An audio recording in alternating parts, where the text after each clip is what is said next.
ഇതുപോലൊരു ചട്നി ഉണ്ടെങ്കിൽ നമ്മൾ ഇഡ്ഡലി ആയാലും ദോശയായാലും രണ്ടോ മൂന്നോ ഒക്കെ കൂടുതൽ കഴിക്കുവേ. നല്ല ടേസ്റ്റി ആയിട്ടുള്ളൊരു ചട്നിയാണ്. പുതിയൊരു വീഡിയോയിലേക്ക് എല്ലാ കൂട്ടുകാർക്കും സ്വാഗതം. വീഡിയോ സ്കിപ്പ് ചെയ്യാതെ ഫുള്ള് കാണണേ. അപ്പോൾ നമ്മളിന്ന് നമ്മുടെ ബ്ലെൻഡർ ഉദ്ഘാടനം ചെയ്യാൻ പോവുകയാണ്. ഇതിനു മുമ്പ് ഷേക്ക് അടിച്ചതേ ഉള്ളൂ. ഞാൻ പക്ഷേ ഇന്നിപ്പം ഒരു ചട്നി അരയ്ക്കുവാണ്. അതിന് വേണ്ടിയിട്ട് 3 കുഞ്ഞുള്ളിയും മീഡിയം വലിപ്പത്തിലുള്ളൊരു സവാള എടുത്തിട്ടുണ്ട്. പിന്നെ ഒരു 5-6 അല്ലി വെളുത്തുള്ളി തൊലി കളഞ്ഞ് എടുത്തിട്ടുണ്ട്. ഇതെല്ലാം നമുക്ക് ഈ ഒരു ജാറിലേക്ക് അങ്ങ് ഇട്ട് കൊടുക്കാം. ഇങ്ങനെ നമ്മൾ ചെയ്യുമ്പം ചെറിയ ചെറിയ കഷ്ണങ്ങളായിട്ടൊന്ന് അരിഞ്ഞിട്ട് കുറച്ചുകൂടെ പെട്ടെന്ന് നമുക്ക് അരിഞ്ഞ് കിട്ടും. അല്ലാന്നുണ്ടെങ്കിൽ വലുതായിട്ട് അരിഞ്ഞിട്ടാലും മതി. പക്ഷെ അത് കുറച്ച് ചിലപ്പോൾ അവിടെ കിടക്കുന്നതായിട്ട് തോന്നും നല്ലോണം അടിച്ചില്ലെങ്കിൽ. ഇപ്പം വെളുത്തുള്ളി വളരെ കുഞ്ഞതായതുകൊണ്ട് അതിപ്പോൾ നമുക്ക് മുറിക്കുകയൊന്നും വേണ്ട, മുഴുവനും ഇട്ട് കൊടുത്താൽ മതി. ഇനി നമുക്കിതിലേക്ക് കുറച്ച് പുളി ചേർത്ത് കൊടുക്കാം. അതുപോലെ തന്നെ വറ്റൽമുളക് ചേർത്ത് കൊടുക്കാം. പിന്നെ പിരിയൻ മുളക് എരിവുള്ളതും എരിവില്ലാത്തതൊക്കെ ചേർത്ത് കൊടുക്കാം. ഞാനിപ്പോൾ പിരിയൻ മുളക് ഒരു 3 എണ്ണം ചേർത്ത് കൊടുത്തിട്ടുണ്ട് കളറിന് വേണ്ടിയിട്ട്. അതുപോലെ തന്നെ വറ്റൽ മുളക് ഒരു കുഞ്ഞത് ഇട്ട് കൊടുത്ത് പിന്നെ ഒരു വലുത് ഇട്ട് കൊടുത്ത് അതിൻ്റെ മുറിച്ചാണ് ഇട്ട് കൊടുത്തേക്കുന്നത്. പിന്നെ ഒരു തക്കാളി എടുത്തിട്ടുണ്ട്, അതും കൂടി നമുക്കിതിലേക്ക് അങ്ങ് ചേർത്ത് കൊടുക്കാം. ഇനി വളരെ കുറച്ച് പുളി ഇട്ട് കൊടുക്കാം.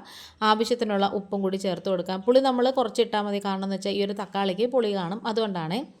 ഇനി നമുക്ക് കുറച്ച് വെള്ളം ഒഴിച്ചതിന് ശേഷം ഇതൊന്ന് അടച്ചിട്ട് നമുക്കിത് നന്നായിട്ടൊന്ന് അടിച്ചെടുക്കാം, നന്നായിട്ടൊന്ന് അരച്ചെടുക്കാമേ.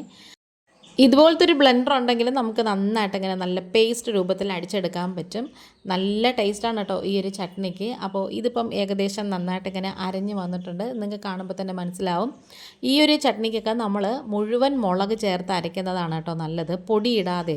പൊടിയിടുന്നതിനേക്കാളും ഇതുപോലെ ചേർക്കുന്നതാണ് നല്ലത്. അപ്പോൾ നമുക്കിത് വേറൊരു കടായി വെച്ച് കൊടുത്തിട്ട് അതിലേക്ക് 1 ടേബിൾ സ്പൂൺ വെളിച്ചെണ്ണ ഒഴിച്ച് കൊടുക്കാം. എണ്ണ നന്നായിട്ട് ചൂടായി വരുമ്പോൾ 1/4 ടീസ്പൂൺ കടുക് ഇട്ട് കൊടുക്കാം. കടുകൊക്കെ നന്നായിട്ട് മൂത്ത് മൊരിഞ്ഞ് പൊട്ടി വരുന്നവരൊന്ന് വെയിറ്റ് ചെയ്യണേ. ഇനി നമുക്കിതിലേക്ക് ഒരു വറ്റൽമുളക് മുറിച്ചതും പിന്നെ ആവശ്യത്തിനുള്ള കറിവേപ്പില എടുത്തിട്ടുണ്ട്. അതൊന്ന് കൈ കൊണ്ടിങ്ങനെ പിച്ചി കീറിയിട്ടാൽ നല്ല ഫ്ലേവർ ഇറങ്ങും.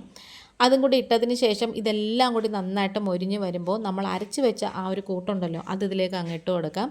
പിന്നെ ഈ ഒരു വീഡിയോ കണ്ടുകൊണ്ടിരിക്കുന്ന സമയത്ത് ഈ ഒരു ചാനൽ നിങ്ങൾക്ക് ഇഷ്ടപ്പെടുകയാണെന്നുണ്ടെങ്കിൽ പ്ലീസ് ഒന്ന് ലൈക്ക് ചെയ്യുകയും ഷെയർ ചെയ്യുകയും കമൻറ്റ് ചെയ്യുകയും സബ്സ്ക്രൈബ് ചെയ്ത് സപ്പോർട്ടൂടെ ചെയ്യണേ. കുറച്ച് വെള്ളം കൂടി നമുക്ക് ആ ഒരു ബ്ലെൻഡർ കഴിവത് ഇതിലേക്ക് അങ്ങ് ഒഴിച്ചു കൊടുക്കാം. ആദ്യമായിട്ട് കാണുന്ന കൂട്ടുകാരെങ്കിലും ഉണ്ടെങ്കിലും ഇതുവരെയും സബ്സ്ക്രൈബ് ചെയ്യാതെ കാണുന്ന കൂട്ടുകാരെങ്കിലും ഉണ്ടെങ്കിൽ ആ ഒരു ബെല്ലൈക്കണും സബ്സ്ക്രൈബ് ബട്ടണൊക്കെ പ്രസ് ചെയ്തിട്ട് അതിൽ ഓൾ എന്ന ഓപ്ഷനും കൂടി കൊടുക്കണേ. എങ്കിൽ മാത്രമേ ഞാനിടുന്ന നെക്സ്റ്റ് വീഡിയോസൊക്കെ നോട്ടിഫിക്കേഷനായിട്ട് നിങ്ങൾക്ക് കിട്ടത്തുള്ളൂ. അപ്പോൾ ഉപ്പ് ഇച്ചിരിയും കൂടി ചേർത്ത് കൊടുത്തിട്ടുണ്ട്. അതുപോലെ തന്നെ 2 നുള്ള കായപ്പൊടിയും കൂടി ചേർത്ത് കൊടുക്കണം. അതും കൂടി ചേർക്കുമ്പോഴാണ് ഇതിനൊരു നല്ല മണം വരുന്നത്. അതുപോലെ തന്നെ നമ്മളിത് പച്ചയ്ക്ക് അരച്ച കൂട്ടാണ്, അതുകൊണ്ട് ഇതൊക്കെ ഒന്ന് വെന്ത് കിട്ടണം. ചെറിയ തീയിലിട്ട് നന്നായിട്ട് ഇങ്ങനെ ഒന്ന് വേവിച്ചെടുക്കണം. വേവിച്ചെടുക്കുമ്പോൾ മാത്രമല്ല ഇതൊന്ന് കുറുകിയും കൂടെ വരും.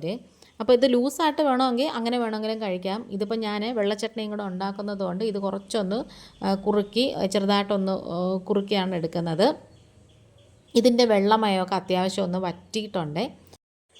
ഈ ഒരു ചട്നിക്ക് അത്യാവശ്യം എരിയും പുളിയും എല്ലാം പാകത്തിനായിട്ടുണ്ട്. കായപ്പൊടിയും കൂടി ചേർക്കുന്നതുകൊണ്ട് നല്ലൊരു ഫ്ലേവറാണ്. അപ്പോൾ നമ്മുടെ വീഡിയോ വൈൻഡ് അപ്പ് ചെയ്യാറായി. ഇന്നിപ്പോൾ ഇത്രയേ ഉള്ളൂ. വേറൊരു വീഡിയോ വേഗം വരാം. Thanks for watching.